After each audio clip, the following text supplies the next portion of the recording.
So what do I have to do to actually attract people who either know me or have no idea who I am to actually taking the next steps to essentially buying whatever I'm offering? Hey, what's up? I'm your host, Bob Thompson, and welcome to Unleashing Greatness, the #1 show for people who are ready to finally start or scale their own business and do it successfully.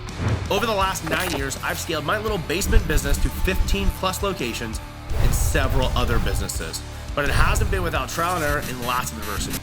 I'm here to share with you the strategies and tools that actually work when running a business and how not to lose yourself while doing it. So if you're ready to unleash the greatness within you, let's dive into today's show. Welcome back to another episode of Unleashing Greatness. Today's going to be pretty fun as we're going to be talking about how I launch a new business in 90 days or less and how you can as well. This is if you're creating a brand new business from scratch or also adding like another division into your current company. One thing that we will take into consideration that you've already done is you're already past the research phase. You've already decided this is something that I'm going to be doing. So how do I go about doing this? Now, this came from a conversation that I recently had, and then I ended up writing 4 steps on a piece of paper because I was writing a VSL and I just had this idea and I didn't feel like finishing up the VSL. And when this person was getting ready to launch their new program, their new course, and I was like, hey, this is exactly what I would be concentrating on and only this when I'm going to do it. So don't worry about all this like other website stuff or anything like that. Just do these 4 things and that's how you're going to kick it off. And these 4 things that I'm going to share with you come from really what I've done in my businesses. So what I did to scale my gyms, from how we were able to go from that 2 location mark when I made that shift from semi-private training and not making any money into then boot camps and making a lot of money and able to scale it. So what I did that actually allowed me to do that. And then what I do anytime we open up a new location for a franchise. What I then did when I was like, hey, I'm going to be franchising. I've made the decision. Now it's time to launch the franchise, bring on new franchisees. This is exactly what I did at that time. And then also with a couple of the projects that I have going on later this year, once I've already completed the research or the product development or any of that, because those are actually going to be products that I'm going to be doing. Once that's all done, and some of it already is, it's like, hey, this is how I'm going to launch them. These are what it's going to be. And one of the things that I want to stress on when we go through this, it's actually pretty simple. A lot of times I think we like to make or think that business is this really complicated thing. Now there's definitely businesses that I don't 100% understand, but for the most part, if it's a online business or really even a brick and mortar service business or something of that nature or product, whatever you're doing, it's pretty simple stuff. It's just you have to do it, and then a lot of these things are you have to do it repetitively, and then you have to test. So with all that said, you've already done the research. You decided, hey, I'm launching this business or this new division. Here's what you need to do. So the first thing that you need to do when you're launching the new business is you need to create your offer. Now, there's 2 real big things you need to do when you're creating your offer, but just so you understand, your offer doesn't matter if you're offering like coaching, if you're offering some sort of course, or if you have a product or service. You need to have an offer. So you got to think about what's the offer of mine, what's the outcome that you want to happen.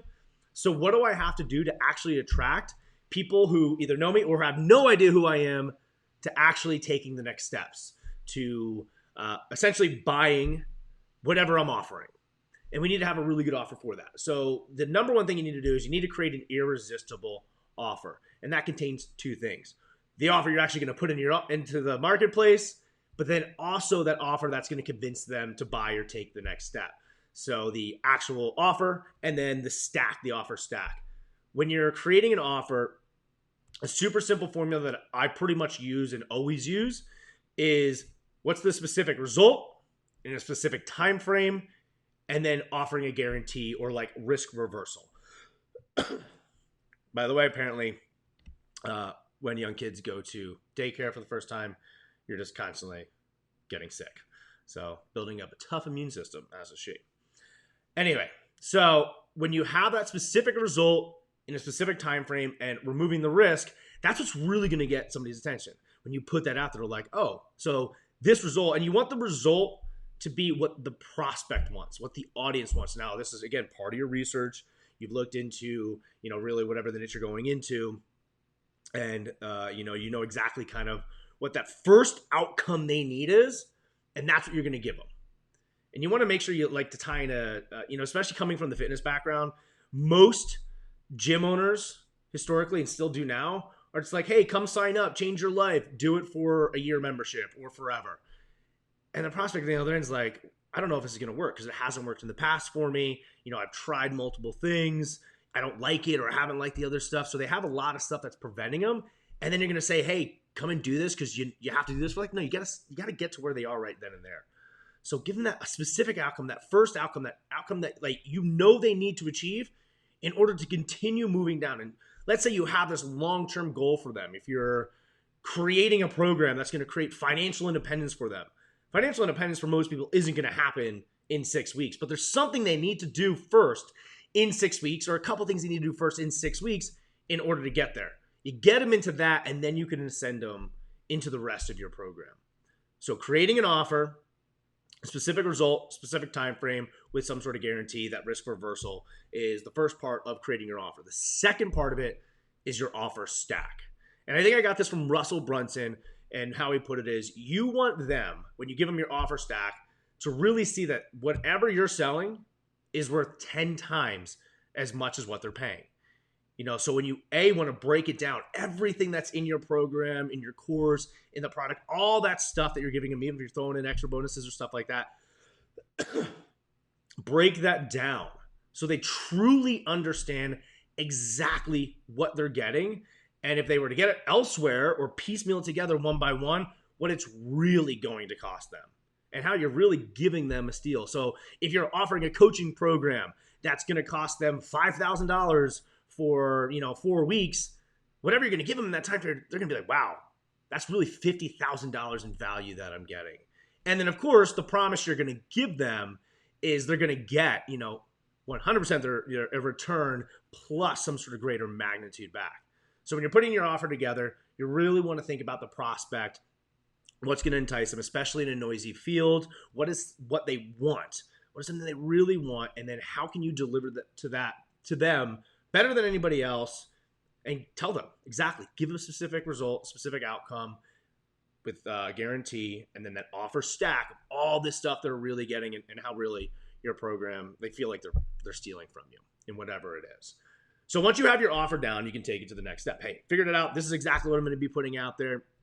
This is how I know I'm going to move them along to go from having no idea who I am to then buying. Is now you actually have to have that happen.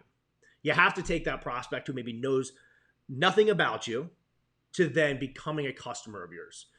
And in order to do that, you need to build your funnel. So when you're building your funnel, all that really is let's say I'm using paid traffic and I'm using some ads. So I'm putting ads out there and I'm advertising to people who have no idea who I am or what the product is or anything like that. I'm getting that person to then opt in and go through that customer's journey to where they are becoming a buyer. So from no idea who you are to then customer. And then hopefully afterwards, and this is for another thing, is creating a customer for life. So in order to do that, you want to build your funnel. And there's a bunch of different funnels that you can use. And it really does depend on what the actual offer you're putting out there is.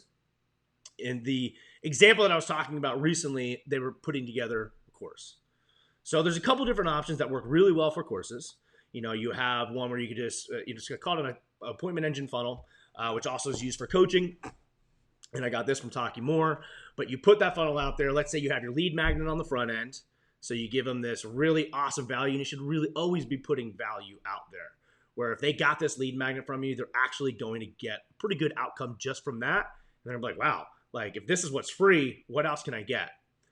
You also want to know like exactly what their pain is, solve something that they really are struggling with or hate doing, and that kind of that first part to it. So you put that boom in your lead magnet.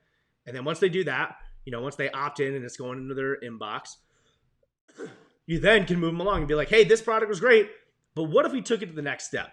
We gave you that, but what if we did exactly this? And this is where you can kind of pitch your offer. If it's coaching, if it's a course or whatever, and then boom, you either have a video on there or you have copy on there that then gets them to want to take the next step in that, which is either Depends. It could even just be a sales page on that. It could be, hey, fill out this form, book a time. Again, it depends on exactly what you're putting out there. But boom, it's just that having that funnel, and then the final page would be like that thank you page or whatever, a book a time page or whatever. And then another one could simply just be if you're putting a course out there, you're putting coaching out there. Those are pretty popular, so I'll just use that right now. Or even if you are doing a physical product, you could also have a little VSL or like a mini webinar on there. So you could just run a funnel that's just for that. So you put that offer out there, you get them to opt in on page 1. Page 2 is then your mini VSL or your mini webinar or something like that. And then it has them take some sort of specific action that you want at the end of it, booking a time, buying the product, whatever it is. And those are two really, really great funnels that kind of work in a multitude of offerings. So that's why I kind of use those as examples. But it's not overly complicated. We're not building an entire website. We're building just a series of pages that are going to be getting a specific response from our prospect that's actually going to be helping them. And we want to make it as quick as possible for them so we can essentially get them from not knowing who you are to then becoming a customer. So that's what you want to do when you build your funnel. So now that you have your funnel built, you have your offer, you have your funnel, what's next? All right, so you have to then from there deploy the traffic. I love paid traffic, so that's one option. If you're not using paid traffic or you're not familiar with it or you're kind of just getting started, like really grassroots, then you can just use organic traffic. With paid traffic, you can use Facebook, you can use Instagram, you can use TikTok, you can use YouTube, you can use Google, all sorts of ones out there. There's tons of other ones out there. But essentially what you would do is you go to there, put your ads up, put them to that funnel, and then again, get them to whatever the desired outcome that you have. So that's what paid traffic. If you aren't doing paid traffic or actually in conjunction with your paid traffic, that's when you can do organic. And within this, you can do some sort of launch sequence.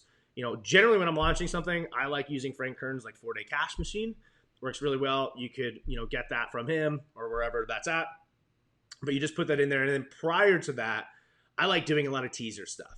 Get people excited about something that's going to come. And this could be videos or posts or whatever, where you're never really revealing, bringing all this curiosity. So you're not revealing exactly what it is. You're not going to just do what most people do. Hey, I have this, go buy this. Like that doesn't really matter. You want to build excitement, build curiosity within your current audience, and then send them to your funnel. So if you have that, so you do the 4-day, cash machine sequence. If you already have a list, this is something that you're adding into your current business. You already have a list or whatever. Boom, you can do some teaser stuff and then throw out that email sequence. You can throw this on Facebook. You can use this in TikTok. You can put it on Instagram, wherever. Just put it out there when you launch it. So don't just create this and then hope somebody's going to get there. Use that hype to really get people excited and to move people into that funnel. So once you create your offer, you build your funnel, then you just have to deploy traffic. I would recommend using a combination of both. I think really the best scalability comes from paid traffic, and that's also just my experience. And then the final thing is once you have all of that done, then you just need to nurture your list. Because with your funnel, you're going to be getting the people's information. Not everybody's going to buy right now. All right. Some people are never going to buy from you. That's cool. Some people maybe need a little bit more from you before they can take that next step. So the point of building a list is once you get it, is so that you can build trust, give them value, and then send them some offers. All right. Eventually, you want them to buy your product, your service, or whatever, because you can't help them until they actually take that next step. So throughout that, you're then able to build this relationship. And that's why I say really nurture your list. Don't just hit them with offer, offer, offer, offer. You're just going to burn them out. You're going to churn them. You actually want to add value in your list and stuff that once they're going to want to open up those emails again. They're actually going to be interested when they get a text message or whatever from you. So you want to then nurture your list. And in order to do that, you should be emailing often. And then as your business grows, you're going to have different people on that list, and you should segment them. So you should be reaching out to your buyers, those people that have purchased it or current customers, in a different way than somebody who's never purchased before, who hasn't taken that next step. Or you should also be speaking to those people who are past buyers or past clients or something like that differently, but you should still be communicating to all of them on a regular basis. So as you're building your list, those are just 3 simple segments that you can have. Your current customers, you have your past customers, and then you have people that have never been a customer, because you do want to communicate to them a little bit differently, maybe even hit them with some different offers, but you want to keep on reaching out to them, building value, building trust, giving value, and then hitting them with offers. So that's all you have to do is once you have your list built, continuing to do that. If you just did that strategy, you can simply grow your business. So to really wrap this up, how I would launch a new business in 90 days or less, because this could really be done in a super fast fashion. Because sometimes the most amount of work will just go into, hey, I want to create this new business. I'm thinking about this. What do I have to do? And we'll talk about this in another time to actually like go about doing it, or knowing, hey, this is going to be a thing. But once I decided that I'm launching this product, I'm launching this service, I'm doing this business, whatever it is, I'm adding this into my current business, this is how you go ahead and launch it. So it's not complicated. It's not easy, but it's not complicated. We have a tendency to complicate things because we just get overwhelmed. If we don't know where to start, we don't know that path, or we don't have that path, that's where we go, oh, I got to do all these different things. So I hope that today I was able to eliminate that. This is the strategy that I've used and that I continue to use within the businesses and then launching new businesses or whatever. And it's tried and true. It's nothing crazy. It's nothing complicated, but it works. So how we can just kind of, to summarize, to wrap this all up, what you need to do is you just need to create your offer, build your funnel, deploy the traffic, and then nurture your list. That's all it takes. So I hope you really enjoyed today. And if you did, I would really appreciate it if you would share this episode, leave a review. That's all I ask. I'm just giving this out there so that I can help you. I feel like I have things to share. And, we'll get much deeper into my story and all that much later on. But I really want to provide value so that if you're just getting started in your business, boom, you can do this. If you already have a business and you're trying to take it to the next level or scale it, here that you can actually apply kind of these things that have worked for me and continue to work for me. And then I also want to take you along the journey as I continue to scale my businesses. So if you like this, if you got value out of it, love for you to share it, love your review. Until next time, catch you later. Hey, thanks for spending your time with me today. I made this show to help people just like you overcome the challenges and adversity that come with entrepreneurship. So if you know someone that could truly benefit from today's show, please be sure to share this episode with them. Thanks again, and I'll see you next week on Unleashing Greatness.